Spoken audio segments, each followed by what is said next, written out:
we are here today gathered. This is the first event of the Biennale. You know that we are officially kicking off our 10th edition. It's an honor for us to keep this little event in the south of Europe alive, but it has turned out to be in time quite an international event, and I think it couldn't be best friends to open this session, because they are now friends also of the Biennale. They've been here several times in different positions as jury, as lecturers, and so it's an honor for me to introduce you to two professors in landscape architecture, Andrea Kahn and Diedrich. I know that some of you might have read something, some of the texts that they have written, and some of you know a little bit the background, but let me just briefly introduce both of them. So Andrea Kahn has been teaching for quite a bit now. She's been teaching in Columbia University, New York. She's now visiting for a period of time in SLU with Lisa. That's why we have the chance and the honor to have them both in here. And she's also a consultant in the private sector. And she's been writing beautiful texts in critique on urban design. Also, we have Lisa, that you know her maybe from other editions of the Biennale. She has studied and lived, I think, across Europe in several places. So she studied architecture, journalism, and she's moved from Germany, France, the Netherlands, so really European profile. So I think it's a very interesting mixture. And they know each other for a while, so they've been collaborating in different projects for 8 years. So I think it's beautiful that you see them both, and how they approach to critique is now blended into one single view.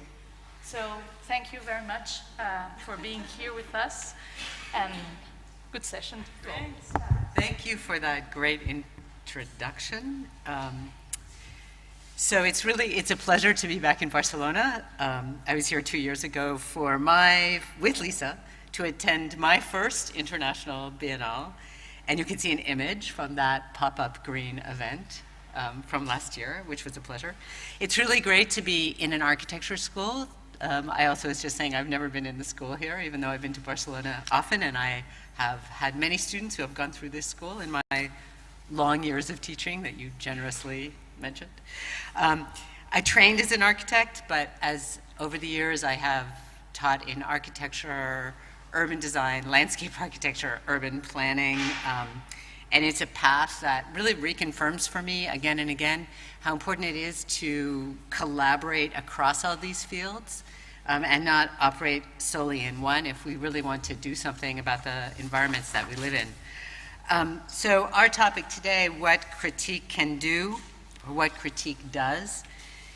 In short, I think Lisa and I are both interested in the role of the critic, the practice of critique, and in critical practice, and how these, as Lisa with her co-editors noted in an introduction to Spool dedicated to criticism, invite us to take a position and get into a dialogue about the future of our design disciplines.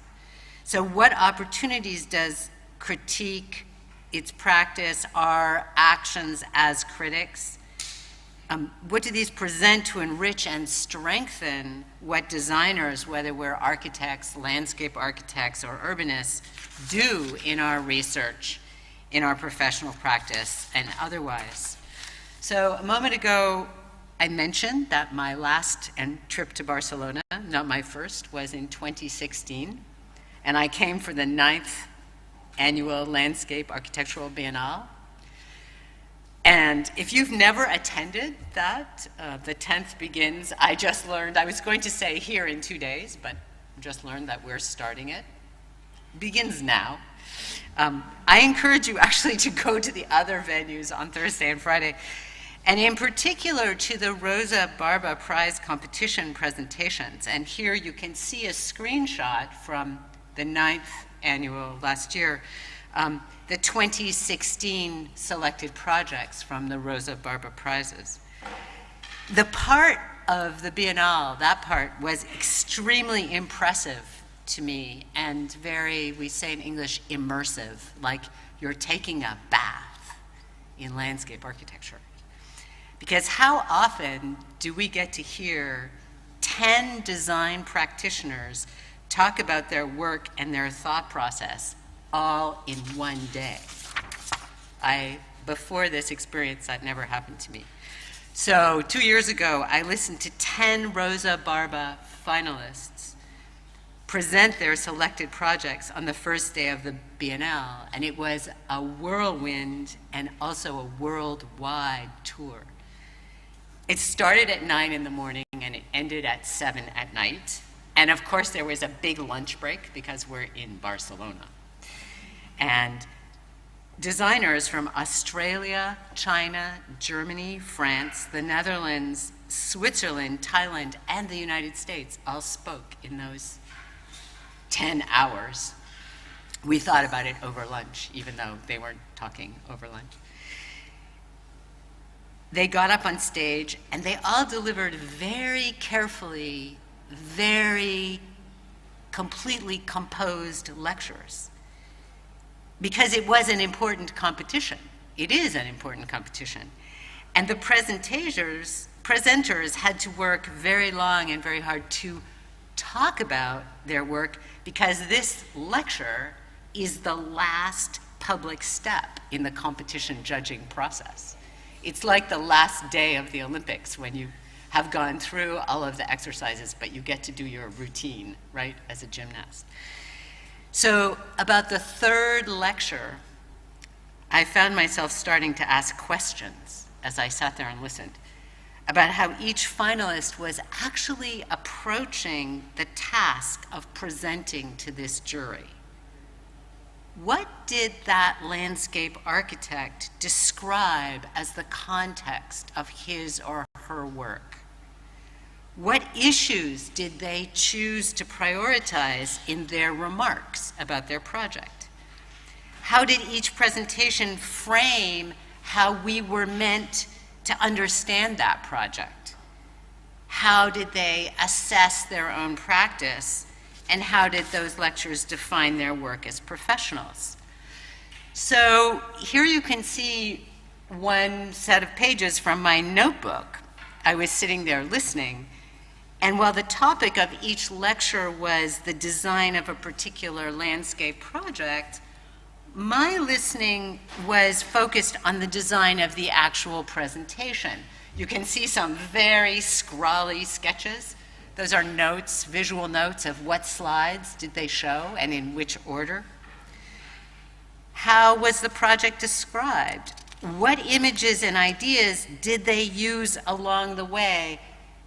Anuradha Mathur was a keynote speaker at the Biennale, and she made an interesting comment. She said, work is about using things along the way, the work of designers. The act of making allows for the emergence of ideas along the way. So I was working through these lectures, and I was trying to figure out how the speakers used images and ideas to convince the jury of the merits of their work. I was documenting what I saw and I heard that day. I was describing.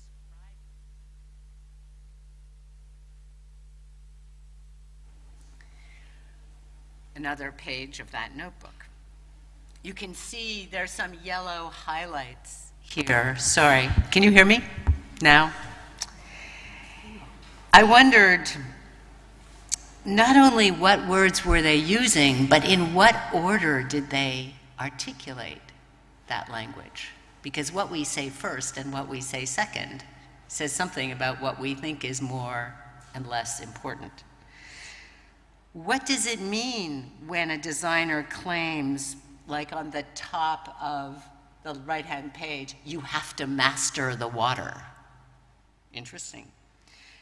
Or what does it mean when you are attempting to, quote, totally eradicate scars of past industrial landscapes? I was picking up language, What do such claims reveal about these architects and landscape architects and what they think their role is, their responsibilities, the purpose of their work? I was interested in what the language exposed about our professional culture and our disciplinary discursive practice. What did these people say, and how did what they say suggest what we think of as matters of landscape architecture concern? In English, we say something matters when it's important, but matter is also material, right? So what does language reveal about our professional and disciplinary culture? So a few months later, all of those scribbled notes were developed into a critical essay that was published in Scape magazine, and I was invited to publish it by my friend and partner in critical crime here, Lisa Diedrich. And I'd had time to think about and work through the 10 presentations as a group. And through that, it was evident that certain matters came up again and again. When you're taking the bath in the 10 presentations, you're just swimming. It's not so easy to tell when things are recurring. You're writing crazy notes. But upon reflection, it seemed that all 10 speakers wanted to prove or point out some of the same things. They wanted to prove that their project had social relevance, check. That it was ecologically conscious, check. Environmentally resilient, 2016. Culturally sensitive, check. Technically proficient, we are disciplined professionals. Innovative, we are winners selected potentially in an international competition, yet at the same time grounded in history. We belong in our profession. We prove that we know what landscape architecture is about. So upon these reflections, I realized the presentations were a bit like another part of the Olympic gymnastics. You know, the figure skating routines that come before it goes on TV, where they have to do the 8 and they have to do the 7 and they have to do all those exercises and the jumps in order to score enough points to make the team to get to the finals.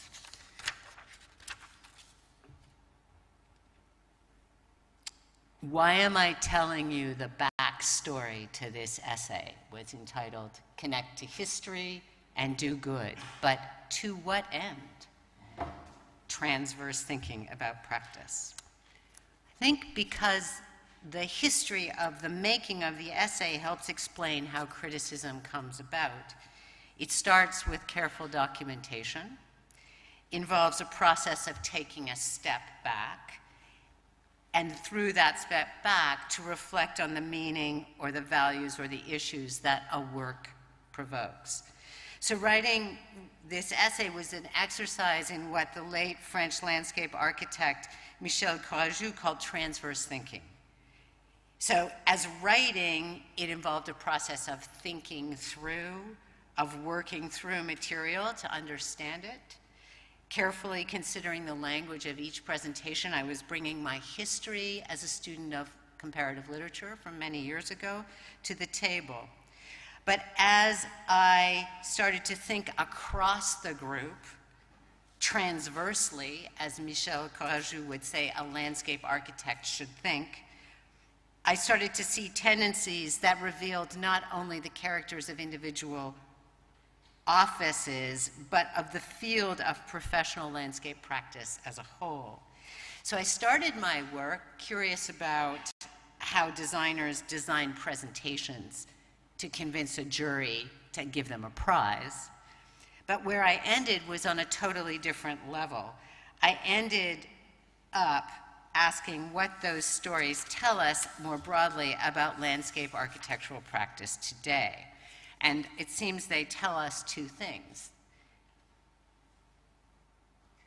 History matters, and we must do good. So two storylines kept coming up to legitimate landscape design practice. But why do these matter? Arriving at the finding of these two threads led me to ask first, how are historical narratives mobilized by designers? Because they don't all use them the same way. And how do designers determine principles of practice for doing good? And then I stepped back again, and it struck me that these questions are not only relevant when it comes to design or landscape architecture, and this is the meta level where thinking that points to what critique can do. These two questions demand our attention today, not only because we are architects and landscape architects, but because we are also citizens. They're important to ask now because around the world we're confronted by a lot of very powerful voices who make proclamations about what counts as good or great. And those voices often use interpretations of history, historical narratives, to support their claims. These two questions are critical questions. They're critical to consider because they contextualize design practice as a cultural practice carried out at a given time and place under specific social, economic, and political circumstances. So by asking these questions, I want to prompt or hope to prompt a dialogue about design as situated practice. How we as designers always have a choice about what we want to practice, about what we want our practice to do. What's my point? And for those who are around this morning in class, they've already seen this point. To be critical is to be activist. Critical theory aims to challenge and destabilize established knowledge, not just reiterate it. In contrast to traditional theory, which is oriented to understanding or explaining, the world, critical theory is social theory, and it is oriented towards critiquing and changing society as a whole. Critical theory and the works of criticism it aims to generate challenges and wants to destabilize established knowledge. Exactly that kind of knowledge that as educators and students, all of us in this room work with every day.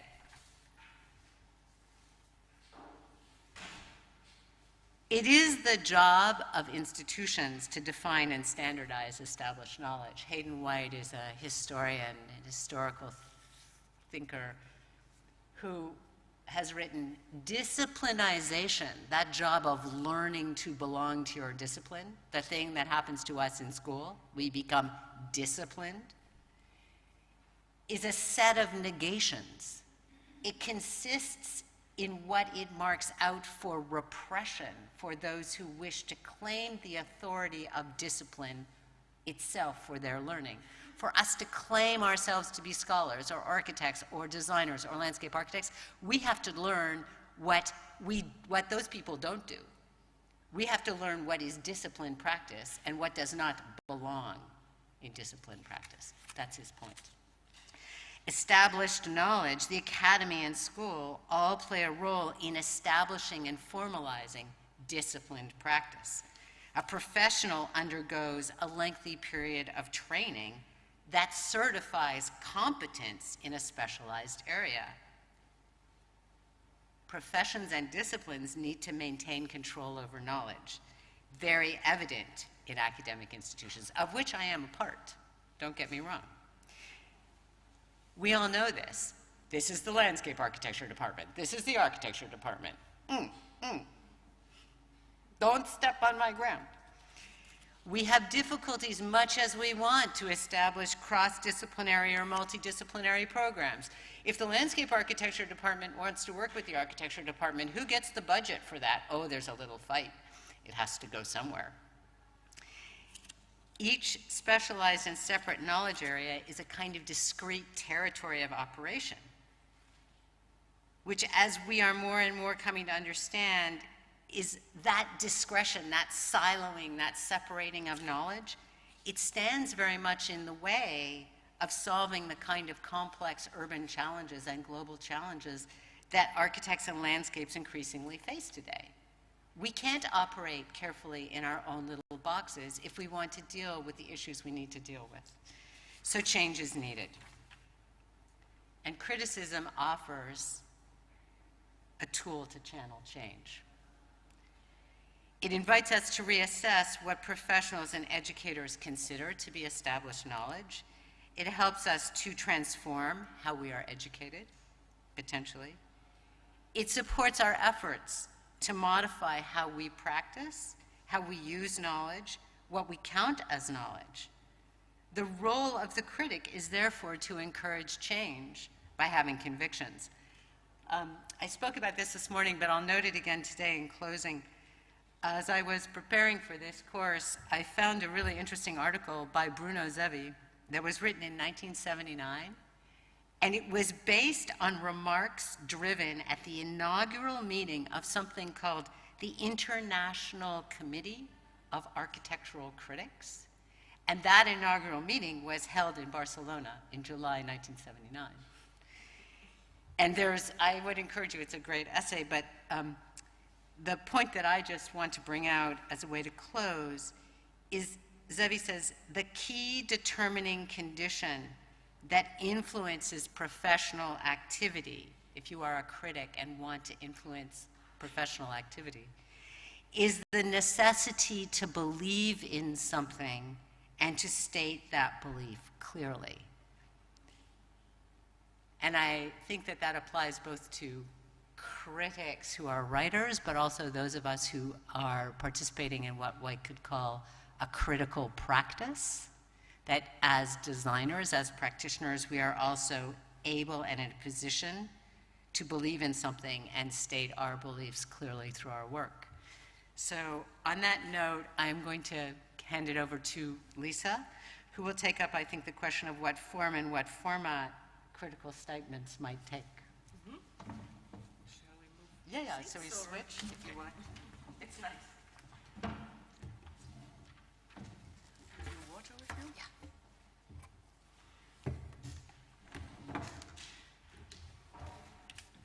So, what formats?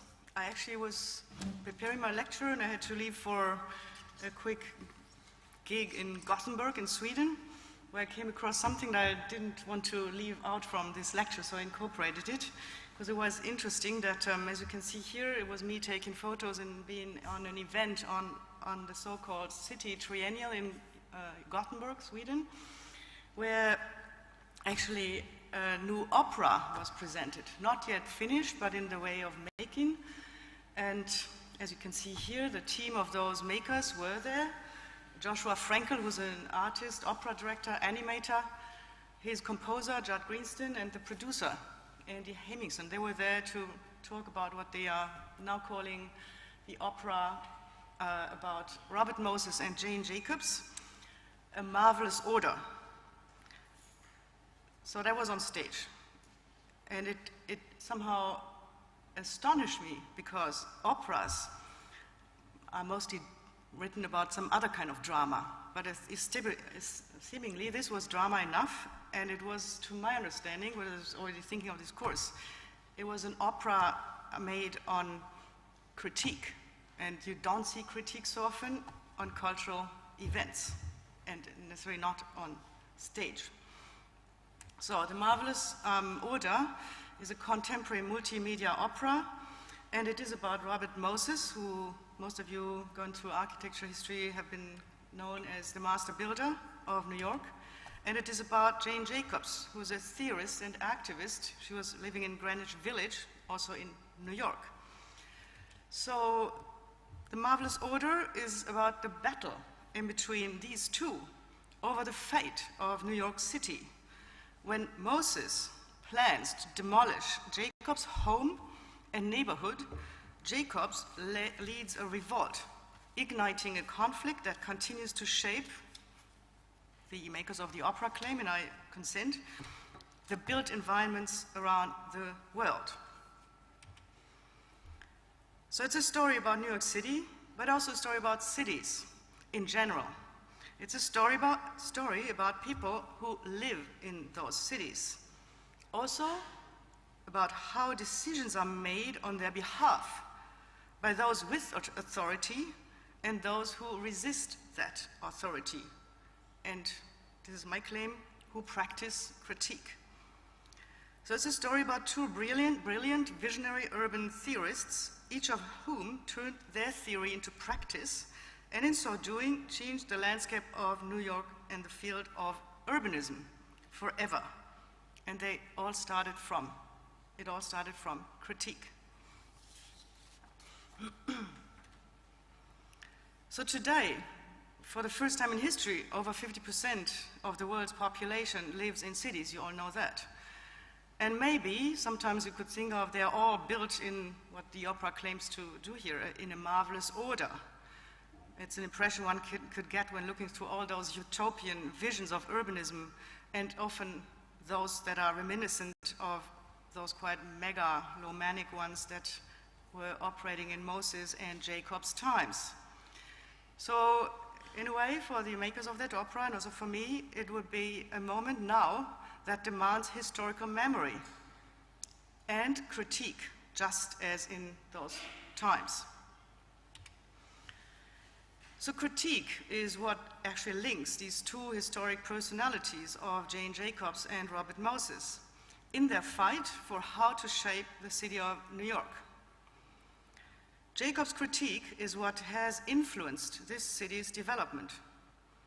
From local activist, she has become an influential persona in the broader realm of architecture, urbanism, landscape architecture, through writing up her case in a book, you see it here in the photo, that is now mostly taught in first-year urbanism classes all over the Western world.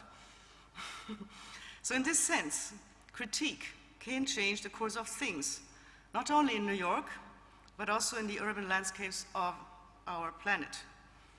And that change can start from critique. Architecture schools have been a place for critical reflection in those times, as you can see here, on the crossroads of education and practice. I'm having a slide from the Institute for Architecture and Urban Studies that were existing also in New York back in the 60s, 70s, 80s. And this was an enterprise to calling for change in established pedagogy and also in established practice. IAUS was a non-profit institution motivated by concerns related to research, to education, and to development in architecture and urbanism. Founded by Peter Eisenman in '67, it assembled a core group of young architects to start the initiative, including, among others, Diana Agrest, Kenneth Frampton, Anthony Vidler, and which also involved other fellows such as Rem Koolhaas, Aldo Rossi, Manfredo Tafuri, all of those personalities that most of you who've gone through architecture education today still know. Together, at those times, they sought alternatives to traditional forms of education and practice, trying to set up a platform for debate, for criticism, for multidisciplinary experimentation, progressive education, improvisation, applied theory. The Institute ran until '85, when times changed. But I would say maybe those concerns have their time again now.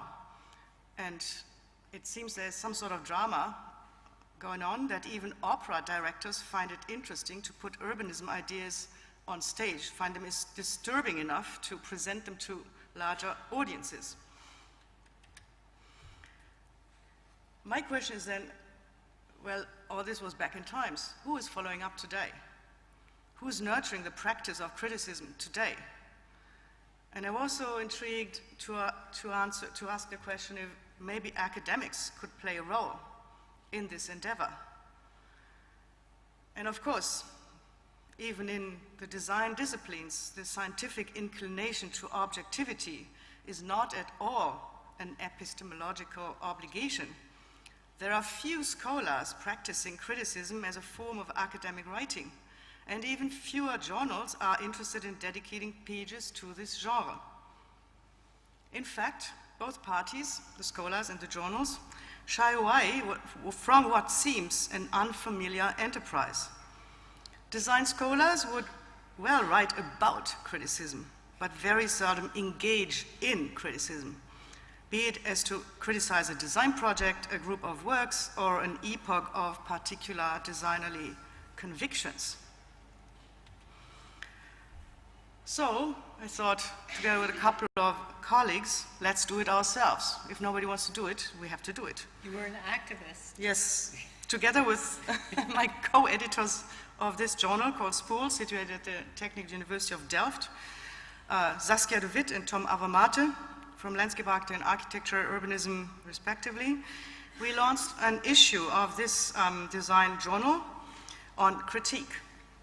You see other issues that have been previously published on this journal, all in the realm of architecture and the built environment. So here we gathered a couple of articles and we made up our minds ourselves, and we somehow started to see critique as the possibility to engender a new field of academic research that is positioned at the field of encounter between research and practice, between critical distance and engaged nearness to the design project and process. Such a field might install a much-needed domain for a lengthy and in-depth reflection on the urban environments of our times, and also maybe an update of books like the one we have seen by Jane Jacobs. So the urge to critically reflect upon urban development today confirms my wish to further encourage academics to make this arena theirs, to develop criticism as an academic commitment to practice and as a field of encounter with practice, and maybe as reflective practice per se. Just to give you a little insight what sort of articles we came to host in this journal. This is one written by Anne-Charlotte Eriksen Svarvariestu from the University of Copenhagen, who started a scrutiny about a very particular, precise urban renovation project in a Danish city, Olufbauer Plaza in Odense, where they studied that case more or less in order to arrive at something quite overarching, which was to formulate a critique upon what is today understood as the green city. They were going about green facades and how people were using them to more or less tick the box of ecological correctness in an otherwise quite real estate-driven urban renovation scheme.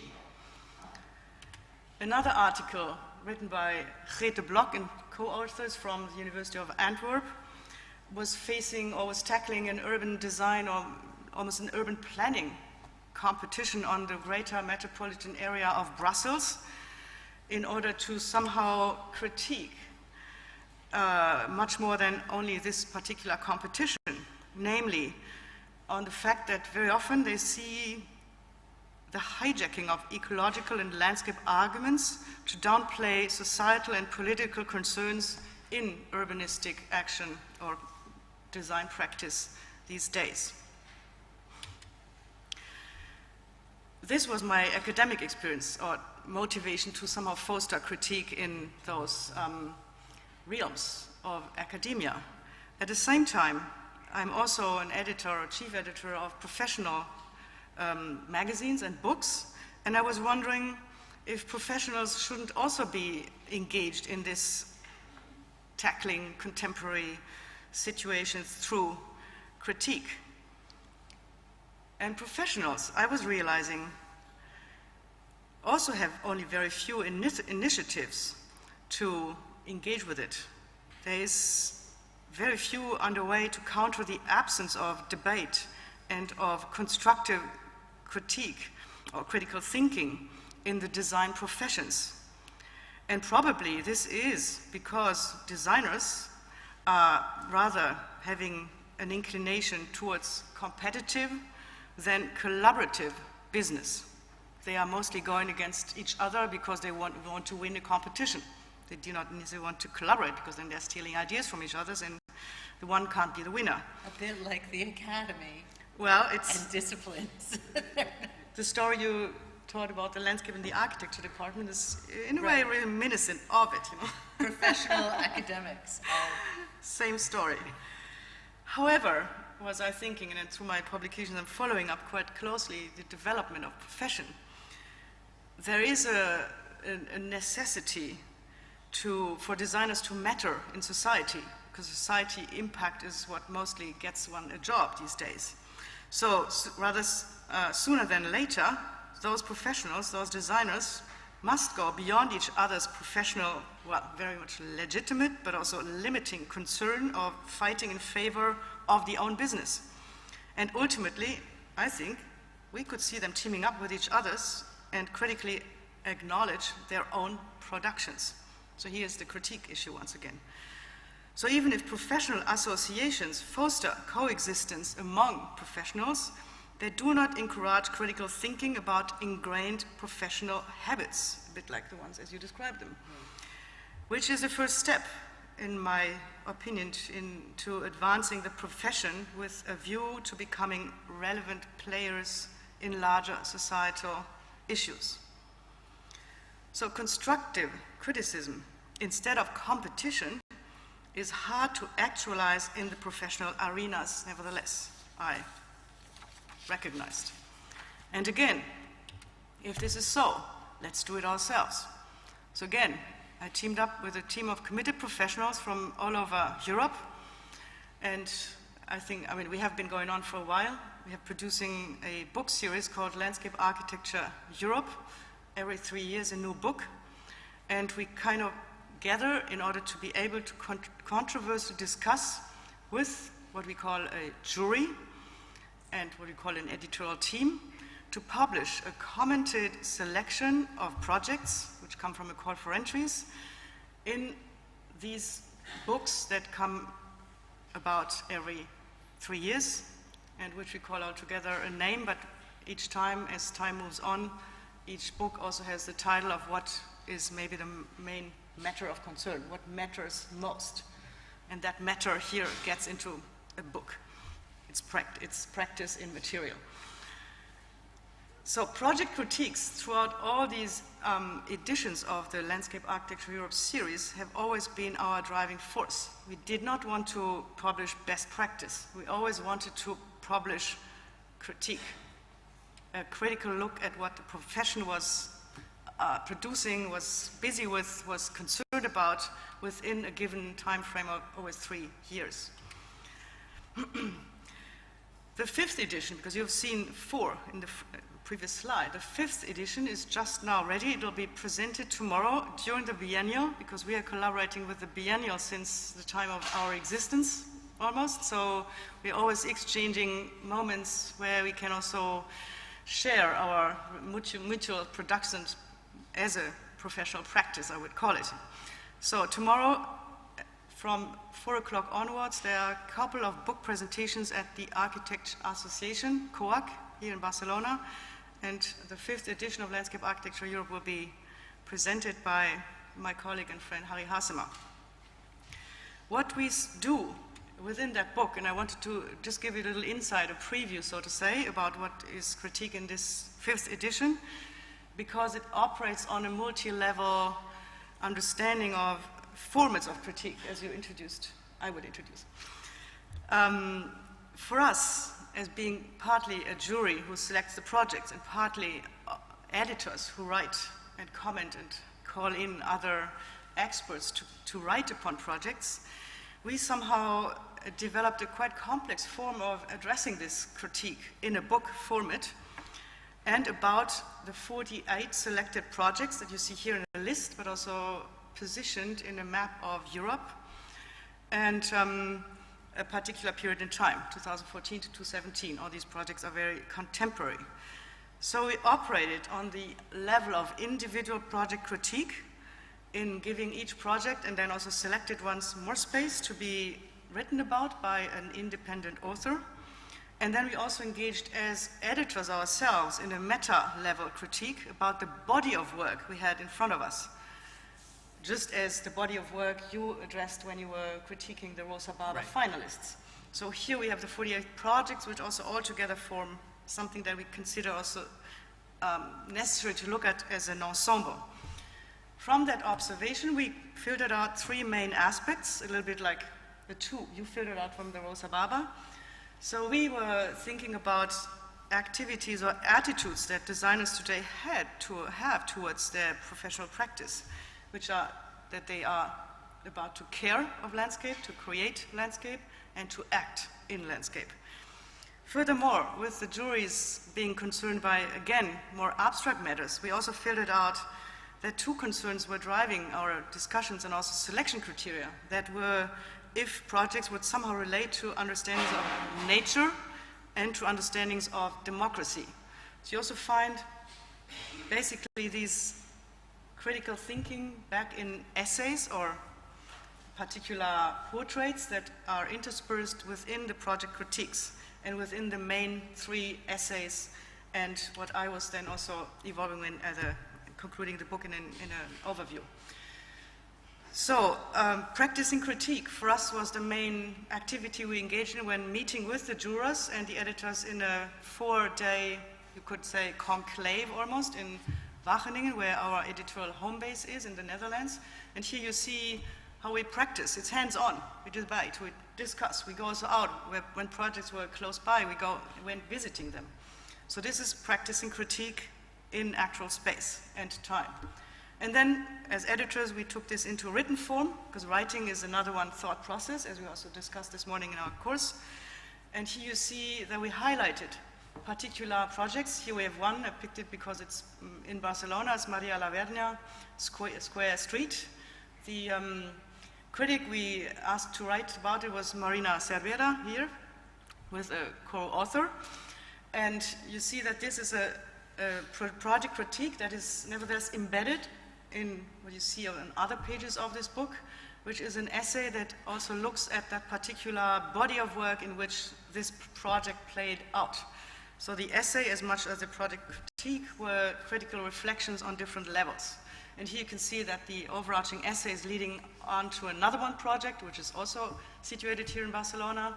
It's a research about wildflower landscapes that is driven by Ana Zaunero, who we also have here with us. And the critique, again, an independent one, is Joanna Spano, I think, who's not here with us, but she's also from this school. So you're saying they're literally woven together, those pages, this was a way of finding within a book production, because we've the format of the book, Jane Jacobs' book.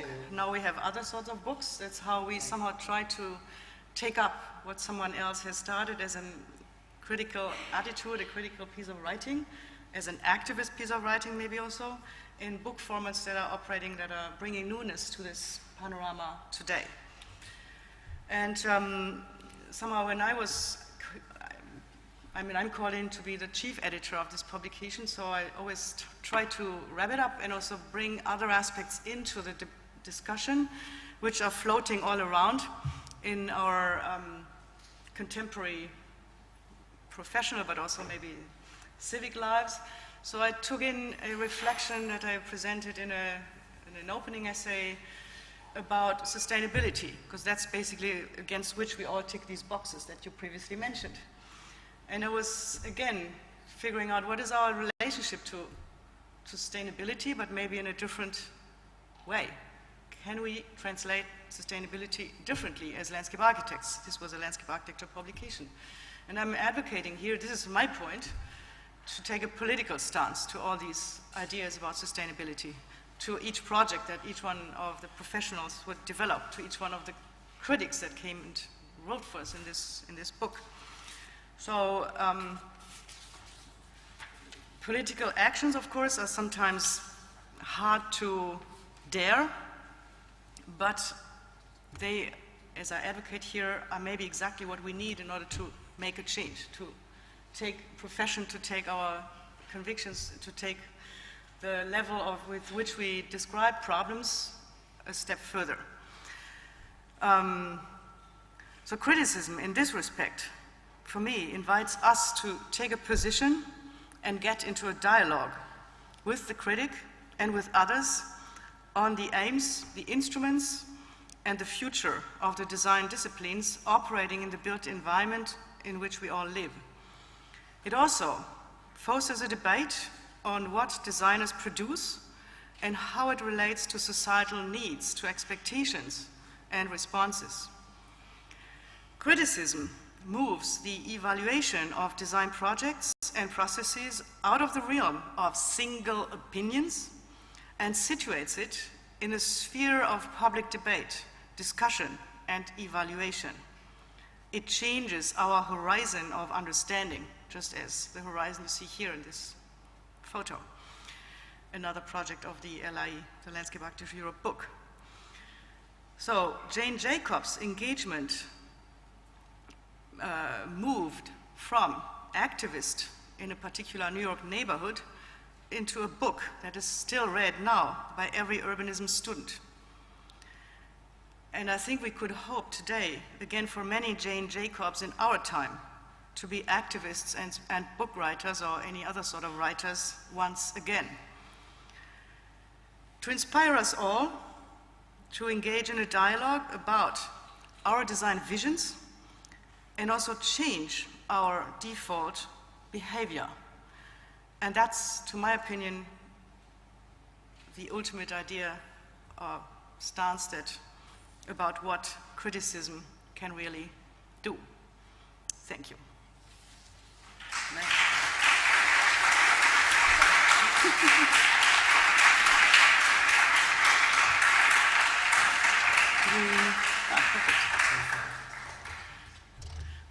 So we have 10 minutes for discussion if you want to, I think. Any kind of...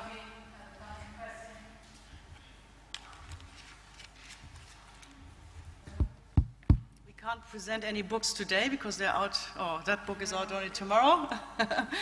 We have more discussions with our course just in the following afternoon session.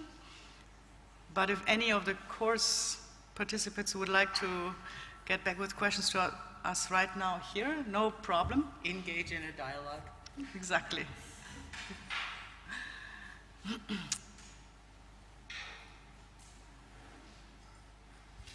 Otherwise, it's over lunch. There's sometimes fostering ideas and spur power of initiative. Yeah? Thank you all. So I think we could do this again. Exactly. We should